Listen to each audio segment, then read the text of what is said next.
ಒಂದು ವೇಳೆ ಈ ಪ್ರಕರಣದಲ್ಲಿ ವಿಜಯಲಕ್ಷ್ಮಿ ದರ್ಶನ್ ಮತ್ತೆ ನಿಮ್ಮ ನೆರವು ಕೇಳಿದ್ರೆ ಸಹಾಯ ಮಾಡ್ತೀರಾ? ನೆರವು ಏನು we can't interview with police investigation. We can't interview police station. ಈಗ ನಾನು ಬಂದು ಭೇಟಿ ಮಾಡ್ತೀನಿ, ನಾನು ಹೆಂಗೆ ನಿರಾಕರಣೆ ಮಾಡಿ ಹಿಂಗೆ ಇನ್ ಪಬ್ಲಿಕ್ ಲೈಫ್. ಜೊತೆಗೆ ಆ ಹೆಣ್ಮಗಳು ನಮ್ಮ ಸ್ಕೂಲ್ ಪಕ್ಕನೇ ಇದೆ. ಸ್ಕೂಲ್ ಇರೋದೇ ಅವ್ರ ಮನೆಯೆಲ್ಲ ನಮ್ಮ ಸ್ಕೂಲ್ ಕೆಳಗಡೆನೇ ಇರೋದು, ನಮ್ಮ ಲೋಕಸಭಾ ಕ್ಷೇತ್ರದಲ್ಲೇ ಇರೋದು. ಆ ಮನೆಯೆಲ್ಲ ಇರೋದೆಲ್ಲ ಅಲ್ಲೇನೆ. ಈಗ ನಾನು 106 ಜನ ಬರ್ತಾ ಇರ್ತೀನಿ. ಈಗ ನಾನು ನೋಡಿ ಇಷ್ಟೊಂದು ಜನ ಬಂದರೆ ನಾನು ಬೇಡ, ಈಗ ನೀವು ಬಂದಿದ್ದೀರಾ ನೋಡೋಕ್ಕೆ. ಈಗ ನಾನು ನಿಮ್ಮ ನೋಡೋಕ್ಕಾಗಲ್ಲ ಅಂತ ಹೇಳಿದ ತಕ್ಷಣ DK ಧುರಂಕಾರಲ್ಲಿ ಭೇಟಿ ಮಾಡಿದೆ ಹೊಂಟೋದ ಅಂತ ನೀನೇ ಹೇಳ್ತೇನೆ. ನೀನೇನು ಕಡಿಮೆ, ಇನ್ನೊಂದು ಕ್ವಶನ್ ಹೇಳ್ತಾರೆ. ಸೊ ಭಾಳ ಅಸಭ್ಯದಿಂದ ಮಾಧ್ಯಮದವ್ರು ನಾನು ನೋಡ್ಕೊಂಡು ಅಂತ ಹೇಳ್ತೀನಿ. ಒಂದು ವೇಳೆ ಈ ಪ್ರಕರಣದಲ್ಲಿ ವಿಜಯಲಕ್ಷ್ಮಿ ದರ್ಶನ್ ಮತ್ತೆ ನಿಮ್ಮ ನೆರವು ಕೇಳಿದ್ರೆ ಸಹಾಯ ಮಾಡ್ತೀರಾ? ನೆರವು ಏನು we can't interview with police investigation. We can't interview police station.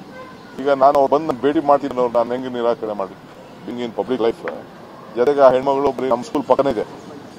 School ಇರೋದೇ ಅವ್ರ ಮನೆಯೆಲ್ಲ ನಮ್ಮ ಸ್ಕೂಲ್ ಕೆಳಗಡೆನೇ ಇರೋದು, ನಮ್ಮ ಲೋಕಸಭಾ ಕ್ಷೇತ್ರದಲ್ಲೇ ಇರೋದು.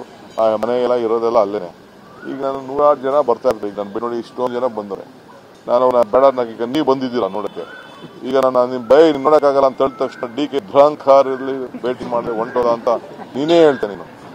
ನೀನೇನು ಕಡಿಮೆ, ಇನ್ನೊಂದು ಕ್ವಶನ್ ಹೇಳ್ತಾರೆ.